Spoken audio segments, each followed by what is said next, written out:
Welcome to Anderson Penn Sunday Brunch, menu 19 for Sunday, October 30th, 2022.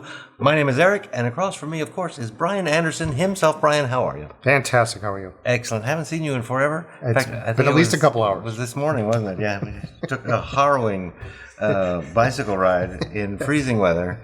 29 degrees. You made me do all the hills in town.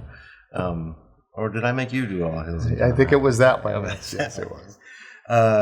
Today is October 30th, and of course that means that tomorrow is October 31st, which is Halloween. Can you imagine having your birthday on Christmas? Like on a major holiday where your birthday is just always overshadowed by some big event? Because there are other things going on the 31st of October, such as, and I'll tell you, it is also World Cities Day. This one is very important to me. It's National Doorbell Day, which makes sense because you're trick-or-treating. National Doorbell Day? National Doorbell Day. That's important to you? Because you're trick-or-treating. Okay. You got to ring the doorbell. Okay. It's National Magic Day. Sweet. It is National Caramel Apple Day. And National Knock Knock Joke Day. National Knock Knock Joke. So we have all that in addition to Halloween. They really drew the short straw, didn't they? Yes. Well, I guess Halloween and... If someone was saying, okay, let's have a day for doorbells, what day should it be? A day where people are ringing doorbells. That kind of makes sense. That makes sense. But I'm going to circle back to knock knock jokes because I brought knock knock jokes. Oh, you did? In fact, I didn't know this. Yeah, I didn't know this. You brought funny jokes. I brought we'll see. Bad kids Halloween knock knock jokes. Okay. So they can be shared. Next on my list is wristwatch. Do you have a wristwatch? What's that Apple one? I did that Apple Watch again I this brought week. a different one today. You did? Oh. I did. And a story. Oh, I like stories. If this comes off, your left hand can't do anything.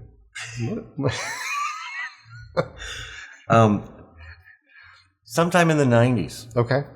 It's pre-internet, pre-smart devices. Really no cell phones. Kind of cell phones, but no smart cell phones. They were big. And I'm doing a lot of traveling, and I have to keep track of time zones in a couple of different places. And one day I'm on the plane going to or from one of these places, and I open up this thing called the Sky Mall magazine. Oh, yeah. And I said, well, that looks pretty cool. And I don't even remember how I ordered it. Have I seen this? I haven't seen You've this. never seen this. I've never seen it. I must have filled out the form and mailed it in because there was no internet at that time. Yeah. And I thought it was cool. It was by Orvis, and it's got two faces on it. Oh, nice. So you can have your time zone and the other one that you're trying to keep track of.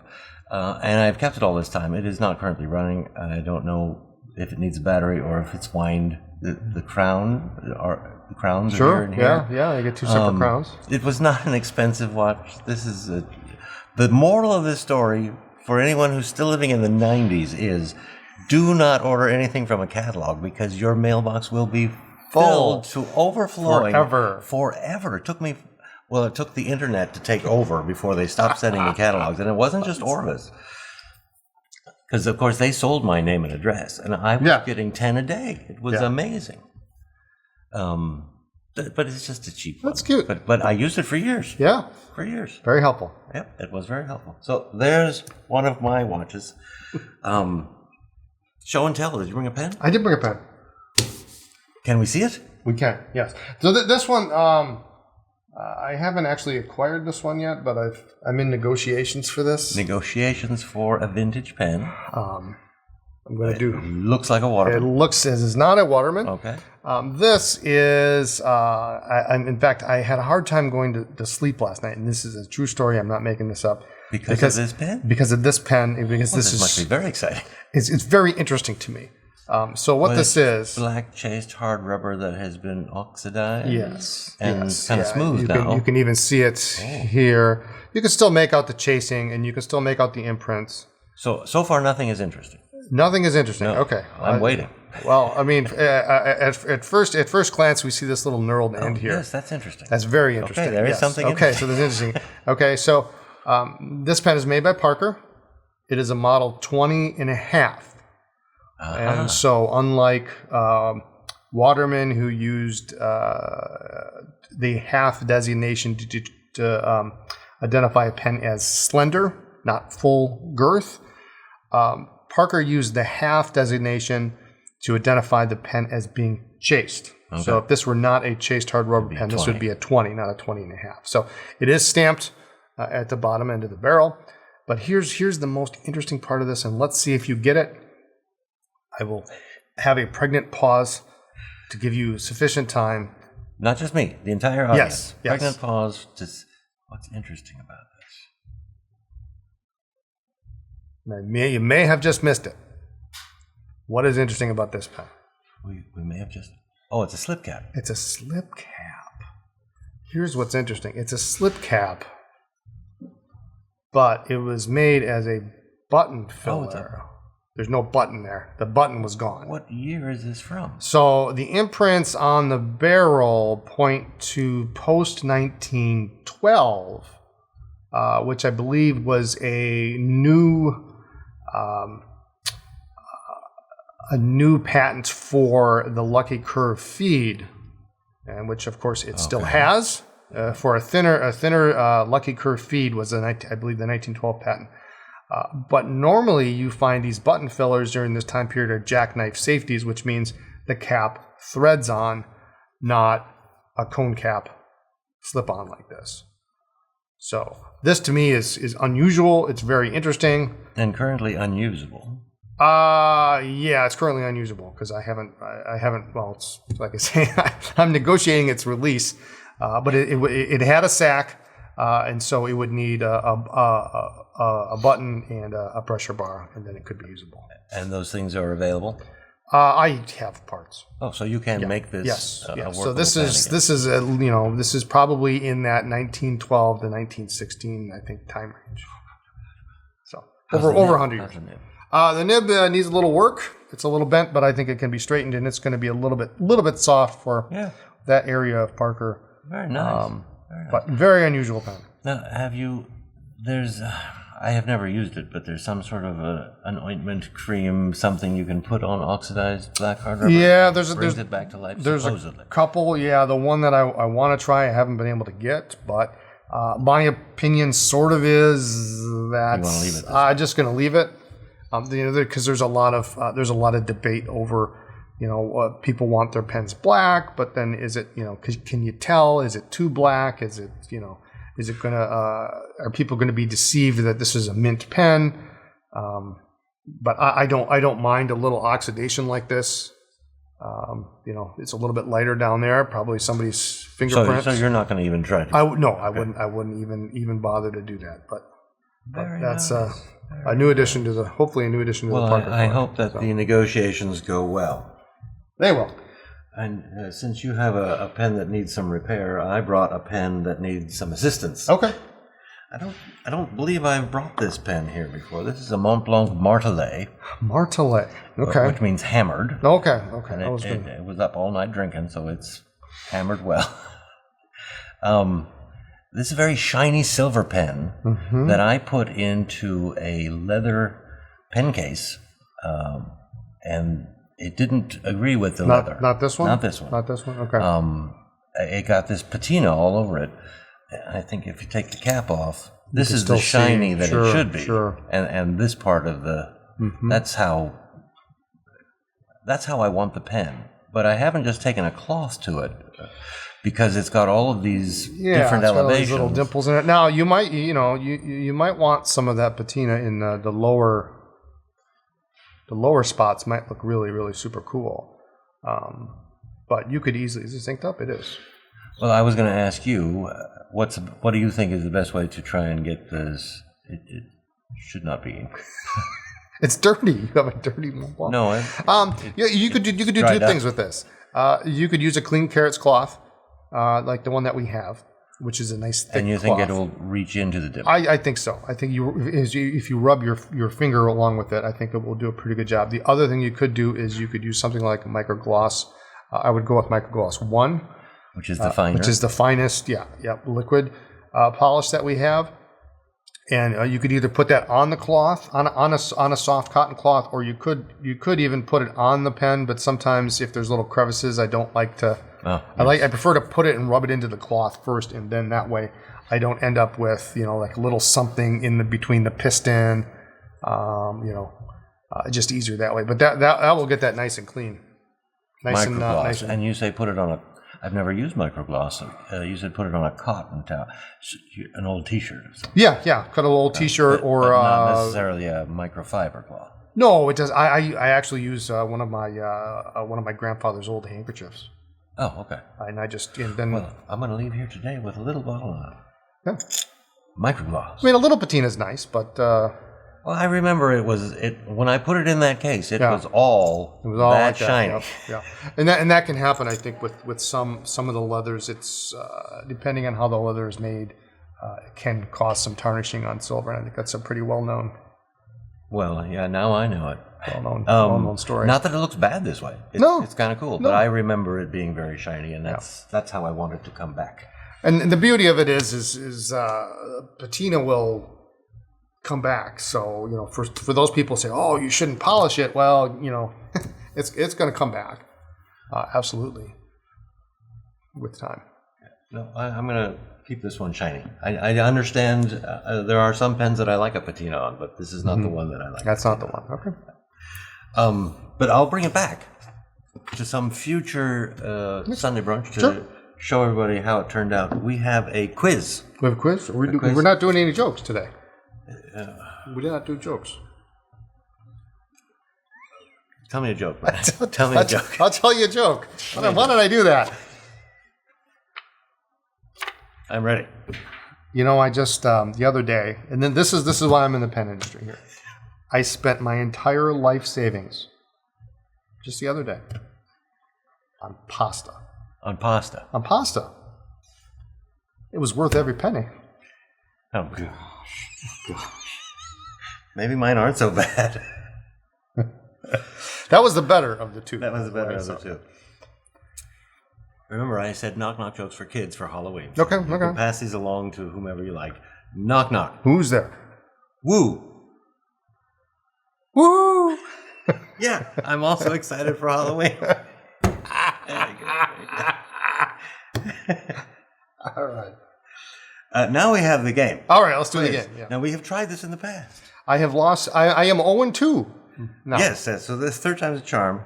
This week we are playing for a sample of everyone's favorite ink, Ebonite Cacao de Brazil. Oh, yeah. So if you get 2 out of 3 of these questions correct, then the first person who places an order, who writes in the comment, please send me the ink sample, will get this ink sample.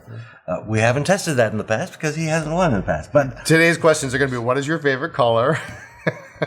Do you like cats? Let's see if that's Let's what it is. No, they're all true or false. They're all true or false. Oh, so you even made it easier so I could get it. Question number 1, Mr. Anderson, true or false? The color orange is named after the fruit. No. It's true.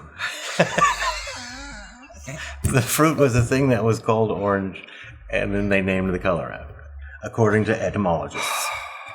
You have to get both of the next ones right. I'm really sorry here. True or false, Mr. Anderson? Madame Curie, Marie Curie, was the first woman to win a Nobel Prize. True. That is true. She won the Nobel Prize for Physics in 1903. Did physics even exist in 1903? Apparently. And then she won again in 1911 for chemistry. Okay. Good for her. This is for the ink For the sample. win. True or false? The Atlantic Ocean is Earth's largest ocean. False. Specific.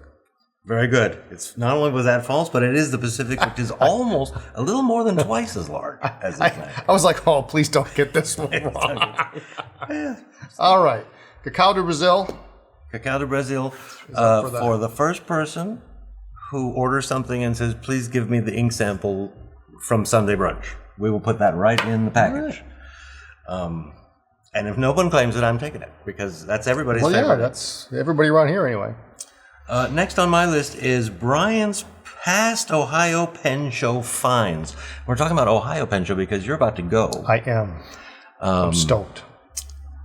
And this is what I found out in the last podcast. It's your first time at Ohio as an attendee. Yes.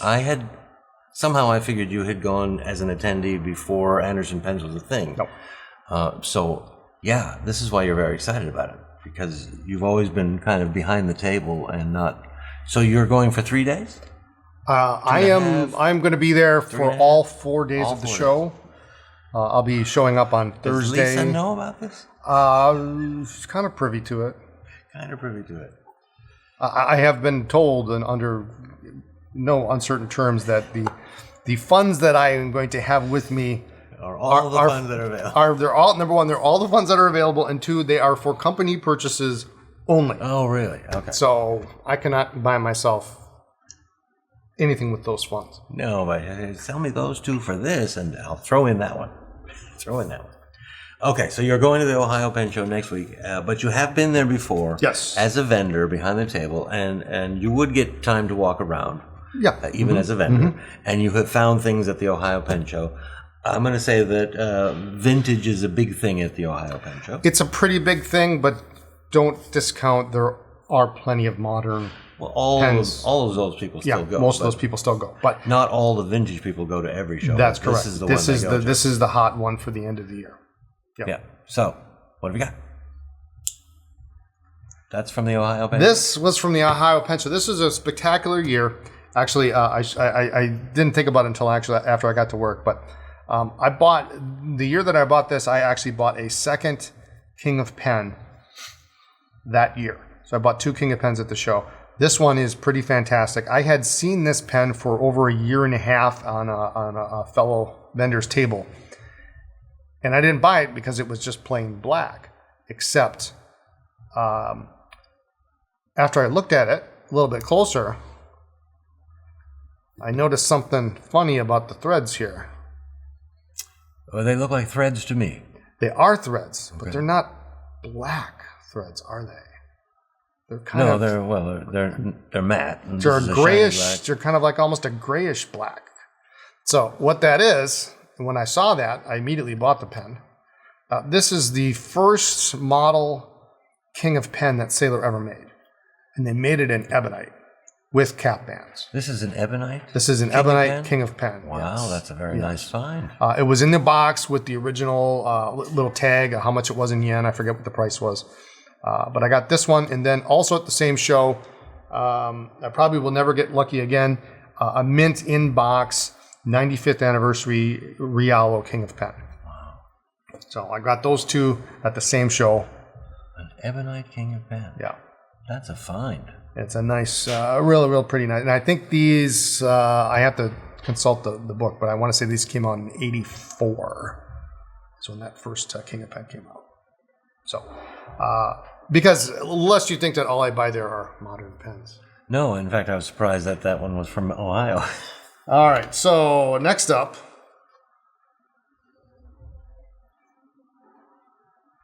this guy.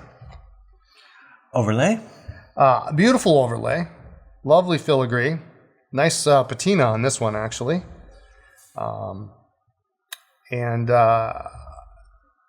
you probably don't know what this is. No. And when I bought it, it actually had... Aiken Lambert.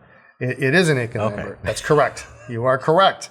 It's not because I see anything. It's because I know what you like. Just because you know what I like. When I bought this, it had a Conklin nib in it. And would you care to guess how much you think I bought this for? But it had a nib in it. It had a nib in it, yeah. How much you bought that for? Yeah. $100. $50. $50. $50 for this, which is ridiculous. But it's an eyedropper, sterling silver, filigree overlay.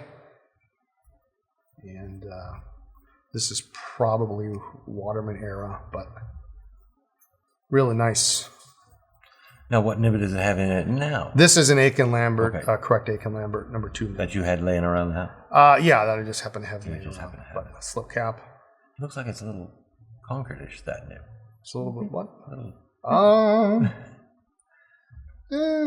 It's probably okay. And you use this all the time? Never. Never. Never. So this was just a pen you wanted in your collection. Well, look at that. Isn't that beautiful? That's just stunning. Beautiful. That's really just really beautiful work. This little here. And you're big on this. Oh yeah. I love overlays. This to me is the prime. For me, is a prime collecting focus. This era, hard rubber pens, eyedroppers. This 1920. This is not about 1915 probably, or earlier. But you really like overlay. I really like overlays. So that was one. Couldn't believe I found that one. That it had a Conklin nib. It had a Conklin nib, and that's why they were selling it for so cheap. Here is why you don't ever leave a pen show early. So this came to me in literally a cigar box. It was Sunday afternoon, I forget when the show closes, but it was like a half hour, 45 minutes before the show was going to close. Gentleman came in, he had a box of pens he wanted to sell. This was one of them. And this was one of them. It's obviously a dip nib. It is a dip pen. It is massive in size. If you compare it even, for a dip pen, look at the girth. Look at the nib. Yeah. This is a number 8 John Holland. That's a John Holland. This is a John Holland. Ooh. There is no marking on this holder, but it sure seems like it's made for that nib. It's made for this nib. And this is one big chunk of solid ebonite. And you can see it's kind of got that little beautiful olive patina going on. And it works on this pen.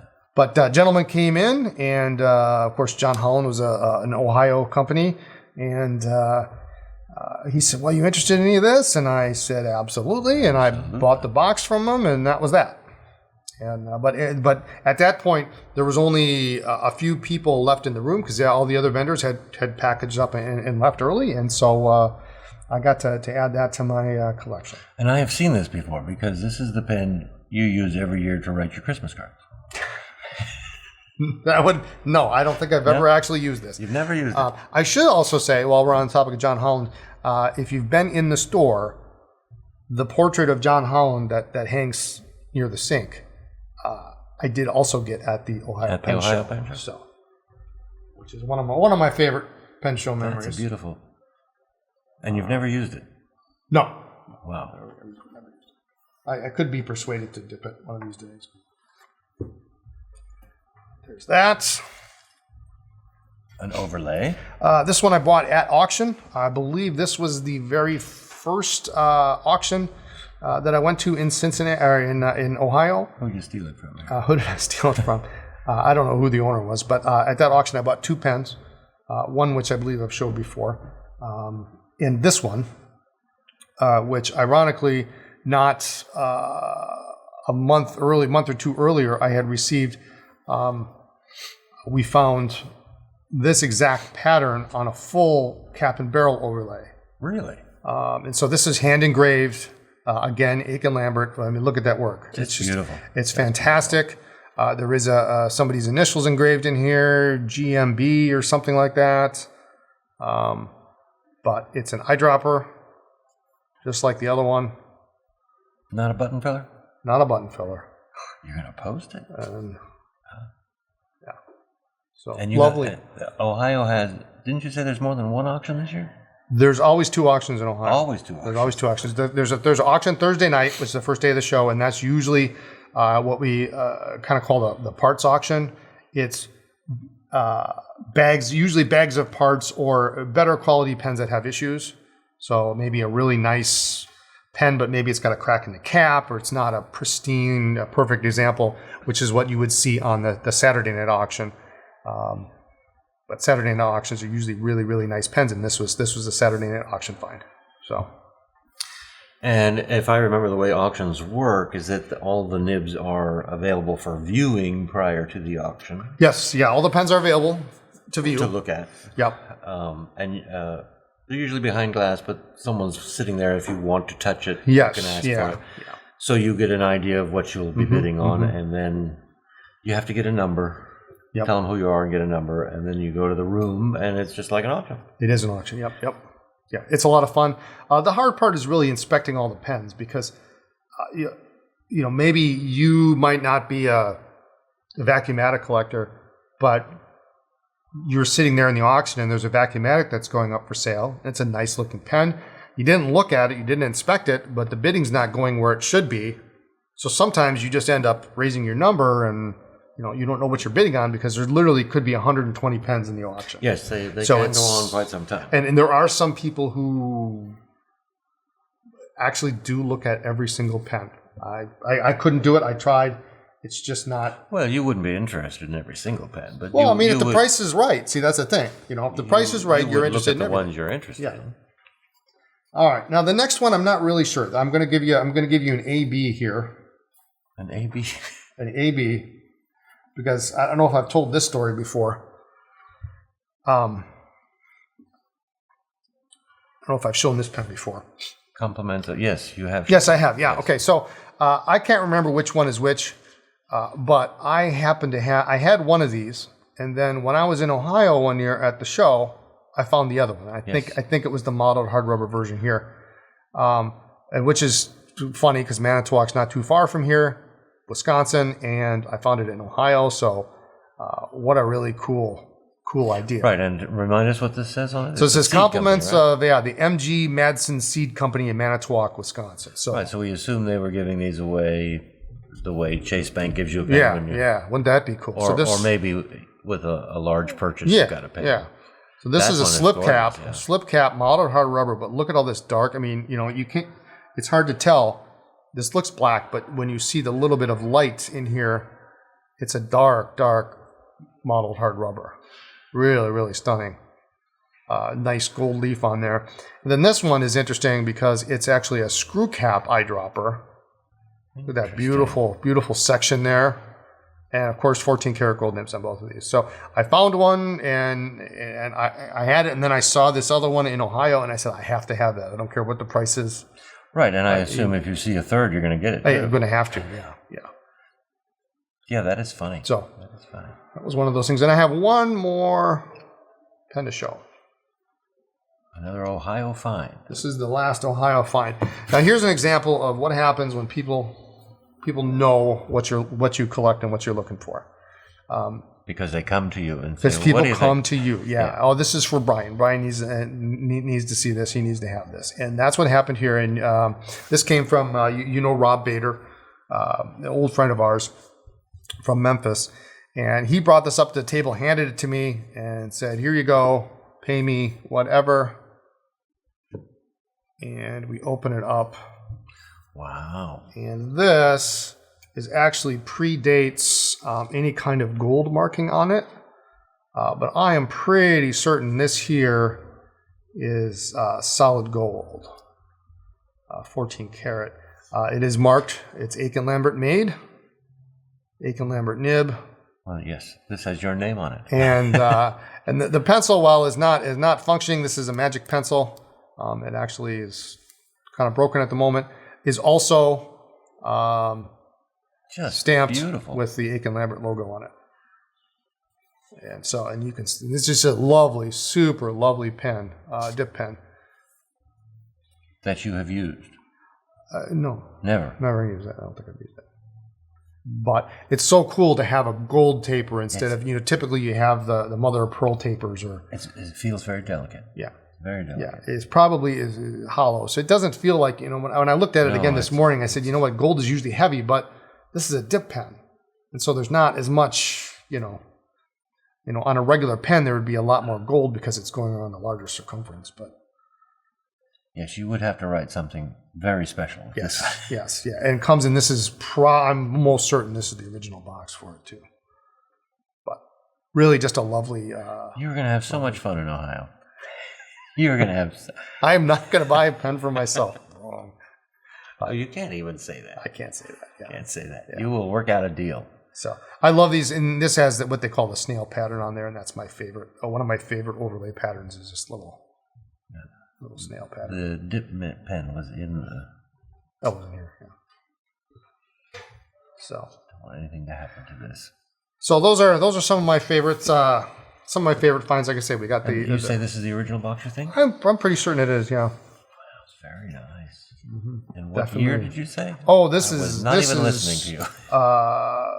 Well, it's most definitely late 1800s. Late 1800s. Yeah, pre 1905 for sure. Because 1905 to 19 was it 1905 to 1910? Waterman bought Aiken Lambert, and brought it in-house, and this is well before that. So let's say 1895. Yeah. Gold, Aiken Lambert. Not everyone had a pen set like this. No. This was probably extremely expensive. Yeah. Usually this part here would be mother of pearl taper. Right, I've seen those. Yeah, I mean every dip pen's got that. Yeah. Or a wooden holder, or like my John Holland, it's all ebonite, but this is just a little bit more unusual. And you can see all the little marks, so they must have tapped it. And being, if it's solid gold, that should be pretty easy to put dents in there because it's so soft. And where was Aiken Lambert headquartered? They're a New York company. So maybe somebody in New York bought this. Could be. The very late 1800s as a gift. We need to make up a whole story. Yeah, unfortunately, this case is just beautiful. There's no engraving on the pencil, or there's no cartouche here on the. Well, they bought it as a gift, but something tragic happened. Something did, yeah. And these somehow wound up in Ohio. Yeah, this should go in, and there we go. I think the outside used to look like this. Yes, yeah. Well, if you pick it up upside down. Pick it up upside down. Pick it up upside down. You see the lovely purple. Yeah. So that was probably sitting on somebody's desk for a long time. You can see the old ink stain there from where the nib must have been hitting the top. So this is a very, very nice little box. And you have not used it. You're not really interested in using it. You're interested in having it in your collection. Yes, yeah, it's a historical piece. It is. Thank you for sharing that. Yeah, that is first time it's been out of the house actually since it came home. Yeah, since it came home. But that's very nice, very nice. So now I'm excited for you to go to Ohio. Can't wait to see what you bring back. It will be fun. I'm looking forward to it. Yeah, I was at the Ohio show. How many years ago? Many. That's where I found that Ford fountain pen. Oh, okay. The Ford patent. The whole pen comes out of the barrel. Yeah. You're going to have a good time. You're going to have a good time. Do you have another joke, however? Because I unfortunately do. You do? Do you want to guess at whose joke is worst and that person goes last? I'm going to say mine's for kids. So okay. Mine's not. Is it an adult joke? Let's hear it. No. 16 candles. Sodium atoms walk into a bar. 16. Okay. Followed by Batman. Followed by Batman. Oh, no, don't make me do that. Don't make me do that. They're going to put that song in my head, so I'm just going to move on. Knock, knock. Who's there? Howl. Howl. You're supposed to say howl who. Try again. Howl. Knock now. Knock, knock. Howl who? How you dress for Halloween. And the last one. Knock, knock. Who's that? Spell. Spell who? W-H-O. I said they were for kids. They're kind of cute. It's kids in Halloween. I do have another note. This was an unexpected Sunday brunch because we had said it was going to be in November, but we wanted to share some Ohio Pen Show things because you're going to the Ohio Pen Show. The next scheduled Sunday brunch, although this is subject to change, it will be Sunday, December 11th. And while we're here, we should ask the people to please subscribe to our YouTube channel because it's Sweeps Week. Sweeps months or whatever, where we're trying to get to 10,000 before the end of the year. And in the podcast, I said I would do something if we get to 10,000. But this is the brunch, so we'll have to make a different deal here. Oh. I have an idea. You have an idea, okay. That you haven't heard yet, and I don't know how we would do it. But if we get to 10,000 subscribers on the YouTube channel before the end of this year, then sometime next year, before the end of this year, sometime next year when the weather is not winter, we will do a Sunday brunch on our bikes. Don't have any idea how we're going to do that, but if you want to see that, then subscribe to this YouTube channel, and we will see you next time.